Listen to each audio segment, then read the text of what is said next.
Hello, ladies and gentlemen. I'm very pleased to be here. I'm Émilie Montanet, heading the Media and Production Department of the French Tennis Federation. As you all know, the French Tennis Federation organized the French Open, so-called Roland Garros. Today with us, we also have Georgina, who's working with me at the Media Department as well. She's in charge of this project that we're going to present to you today and that we're very proud of. And we also have Emmanuel Wittfoot, who's one of the three co-founders of the solution Mojo. We're working with Emmanuel and his team for a year and a half. We started it back in 2015 tournament. And we are very proud today to be with you to present you this solution. FFT has always wanted to pioneer new technology. Innovation, it's in our DNA. You must note that Roland Garros was the first tennis event to be produced in HD, then 3D, then 4K, and now 360. So that project that we're going to show to you a little later is part of this initiative in innovating always more for our broadcasters. But this specific product that we address you today is really customer-centric, client-centric, and it's built to enhance your tennis fan experience. And it's something that you will not see elsewhere in the world. If we go back to Mojo's origin, the facts are the following, You have at least 12 matches at the same time during Roland Garros, during the day, of which, and this is something that you may not know, 70% of the match is composed out of downtimes. It means that when you have a 3 or 3.5 hour match, if you just skip the downtime, you can replay the match in 1 hour or 1 hour 15, which is another product. The limits for the broadcasters is also the following. The broadcasters, they can't broadcast, of course, all the matches live.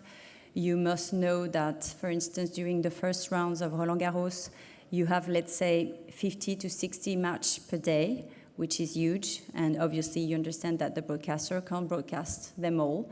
And even though they have a player, which is most of the time the case for broadcasters, the cost of the highlights is very high. So we've tried to find a solution, and also for the fans, they can't, of course, watch all the match. And they have no other choice to watch highlights and replay if they want to see sometime the tournament. I work at Roland Garros, and surprising enough, I don't see any tennis during the tournament. Should I want to watch tennis, I'll be more than happy to use the Mojo solution, because when I get back home at night, after taking care of my 3 kids, having them to sleep, I'll be more than happy to watch my favorite player, Djokovic, let's say in a 2-minute highlight, 5-minute clips, 10-minute clips, and maybe I will be able to see some specific tailor-made content and to replay the match my own way, watching, for instance, the best points, watching all the aces, watching all the winning points of Djokovic, etc. So that's definitely another way to consume tennis. And I now leave the floor to Emmanuel, who's going to show you a little demonstration of the application. And then we'll be happy to share questions with you. Thank you. Hello, everyone. So Mojo's specificity is it all works with only one camera. All our competitors in the tennis data acquisition field use many cameras, actually up to 10, to fully understand the match, where we have developed a proprietary technology that uses only one camera. The implications of this is very big, because we can forecast using this on many tennis courts at the same time. And we have the ambition to deploy this technology on, let's say, all the tournaments in the world, because they all have the exact same problem as Roland Garros, as Emily just presented us.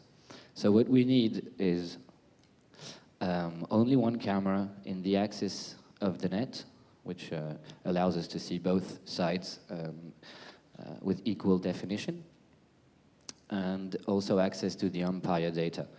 The use of the umpire data is not sufficient by itself, because it does not tell you when points start and when point ends, but we use this also to kind of cover the gaps we have. So I'll show you this. This is what the camera actually plays. So as you can see, the camera fully understands everything that happens. So you can see the players, you can see the trajectories, you can see the rebounds, you can see the movement of the player, the purple line at the bottom. You can see the movement of the player. What you cannot see here is that we also understand the shot types. And so we understand exactly when a point starts, what happens in the point, when a point ends. Okay. And so with all this data, so here you have a little recap. So we have trajectories, rebounds, hits also. So we basically know everything that happened in the game, in the set, and in the match. And so with all this data, we can create a video player that uses this data to index the video content on the fly, making it possible to go from one point to the other, skipping all the downtimes. That's the first thing, which makes kind of a new content for fans, which would be like the whole match condensed, which you have seen in other sports, but you have not seen this in tennis. And you can then also add some more features. I'll go over there to show you, because we cannot show this from over there.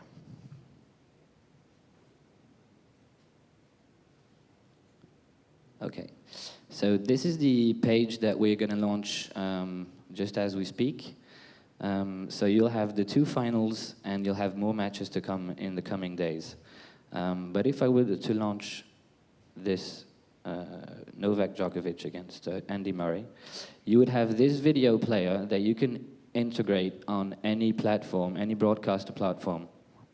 And this means that the broadcaster does not have to do any editing at all. He just puts the content in the video player, and the video player by magic just does the rest. So the first thing you can see here is you have choice between seeing all the match in 1 hour and 14 minutes. The final was 3 hours. Or you can see highlights of 2 minutes, 5 minutes, 10 minutes. You can also see, because we tag automatically all the points, so we chose here 3 tags, for example, aces, winners, and volley points, all right? And I can see either Djokovic's winners, or I can see Murray's winners. And here at the bottom, you have the timeline of the match. Sorry, the light kind of dims it over there, but so I'll show you. If I go, let's say I want to watch the 5-minute highlight, so I'll click on 5 minutes. It selected a number of points at the bottom here. Okay, these are the points that were automatically selected by the highlight algorithm. And this highlight algorithm takes 2 kinds of points. So the points that tell the story of the match. So that would be break points, set points, match points. And it also takes the spectacular points. So that means winners, points where the players ran a lot from left to right, especially points where they come up to the net and back and they got lobbed. You know, all these points that actually make the show so great. So if I were to start the 5-minute resume, you'll see how it happens. So it's going to take that first point. That was the first break point of the match. So then you'll see the player actually waits for the public noise to dim and then transitions automatically to the second point. And so it's really an experience where the fan really chooses what he wants. And you've seen that, for example, this point was it's a very beautiful point by Murray. It's drop shot, and then volley point, then net. So that was highly scored by the algorithm. And you can see that the transitions are really smooth. And everything is done on the internet video player. I really stress that, but the broadcaster does not have to do anything. If I were to pause, I could then choose if I were to, okay, maybe this match is really great, so I want to see a 10-minute highlight. It's going to add some more points so that I can watch these points. Or I can watch, for example, the Djokovic winners. I would click.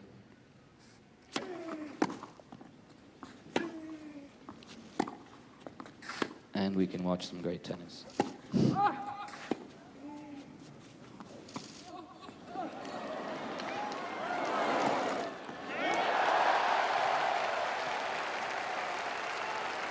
So this is really something that you can not have today. When you go on a broadcaster website and you have like a 1-minute highlight and that's all you get, the goal of this technology is really to give back the user the hand on what he wants to see, and making the experience kind of infinite in terms of content possibilities. So also it picks here.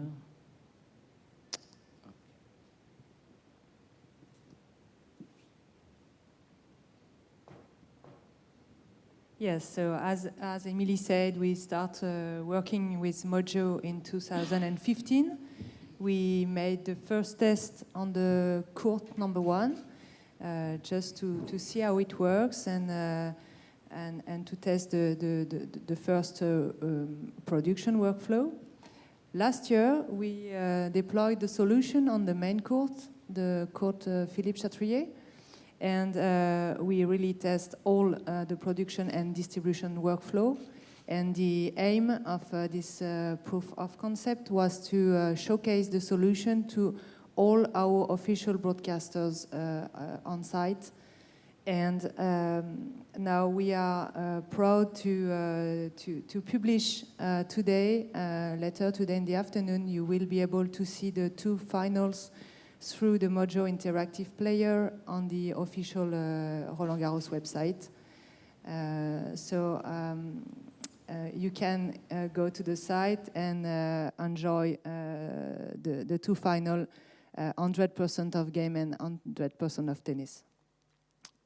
Then other matches will be published later in the week and later in the following months. With this content published on the official website, we will be able to have user feedbacks, and also we will have some metrics to know how the user play with this interactive player. We plan to officially launch this solution for the next tournament, Roland Garros 2017. We would like to offer that as a white label solution for the official broadcasters. After the tournament, we will offer the solution to all other tournaments and other tennis events. So that was the demo of the Mojo solution. We had been very proud to showcase that to you. Of course, if you have any question, we will be very pleased to answer.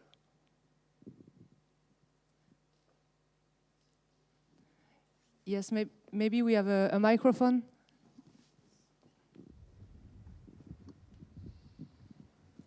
Thank you very much. Very interesting presentation. Can you tell me who owns the IP to it? Is it Mojo that owns it entirely, or does French Tennis Federation have a stake? Thank you. Oops.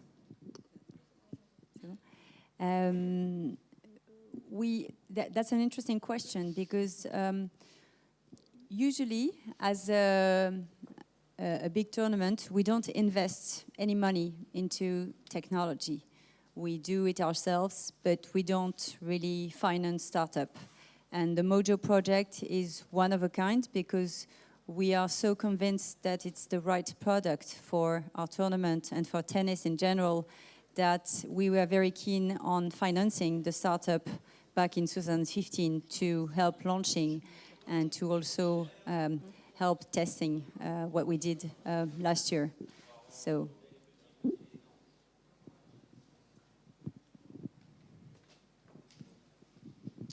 Yeah, quick question on the workflow. So let's say, for example, next year the finals going on, Djokovic's winning again. But how does the Mojo technology get tied in with the host feed to publish the content? How, is this all automated? So for example, the Mojo data is pulling out extracting the highlights that'll be shown online, or is there any kind of manual intervention? And then how quickly after the match will those 1 minute segments, 5 minute segments be available?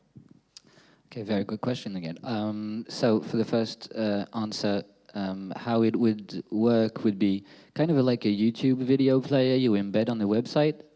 You would have the broadcaster have the video of his match on his site, okay?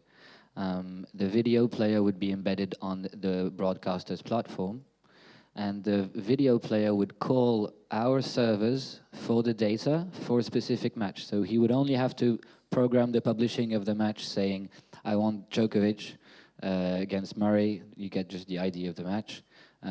This is where the video is, and he would call our data. The video player binds everything and creates the experience on the fly. Okay, so it's really, really simple.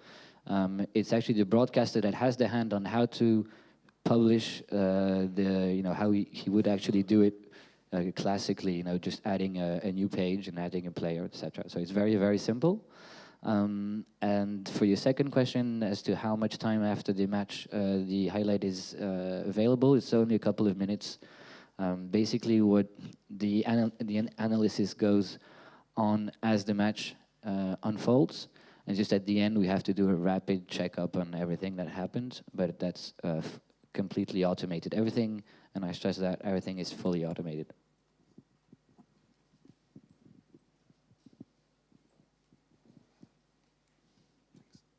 I'm just wondering about how exactly the algorithm works, in the sense that when there's a moment such as the Kyrgios match of the day, when he's hitting the ball into the net and not really attempting to win the points, if that would just show up as a point being lost, or if that is something that you have a way of understanding how that fits into your highlight packages, because obviously that was a huge moment in the narrative of that particular match. Okay, so that's a good question, because algorithms can only figure out some things. However, if that point was really spectacular, you could have the crowd really shout really hard, and we can actually capture the noise of the crowd and understand that, okay, this was a big moment. Something happened here, and then we can add it also in the highlights. If there's an event that's funny but nobody reacted, then you could add it manually, but that's not really something we so far want to see happen. We'd rather have the algorithm understand everything automatically. But as long as the crowd reacts, which is, I think, 99% of great points, we can ship that in the algorithm, and he'll put it in the highlights or specific points.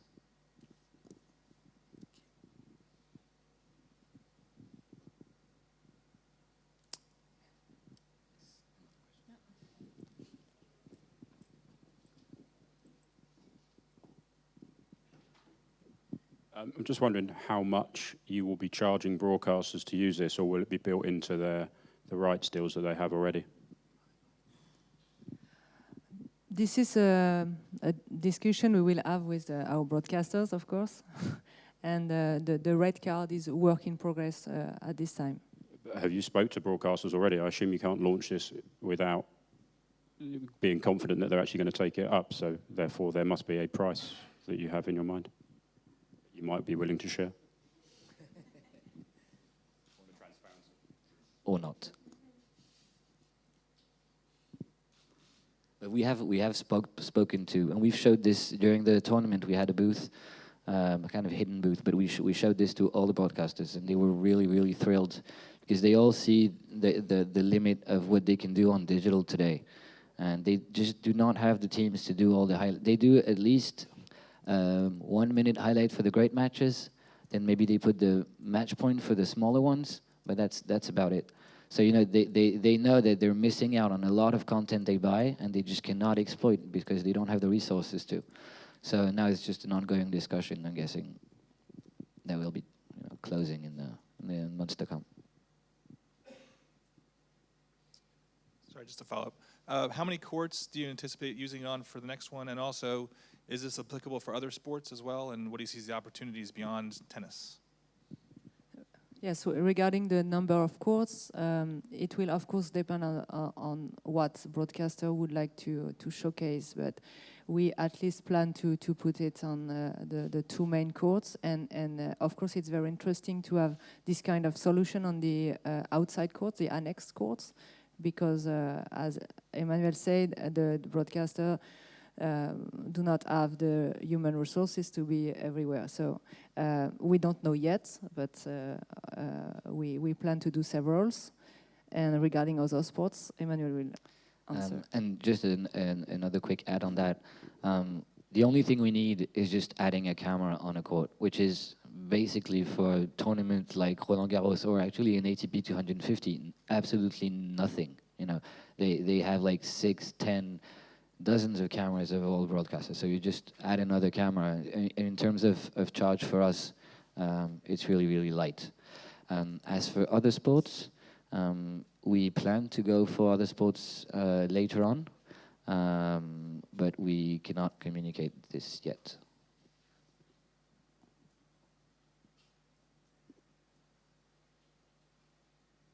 Any question?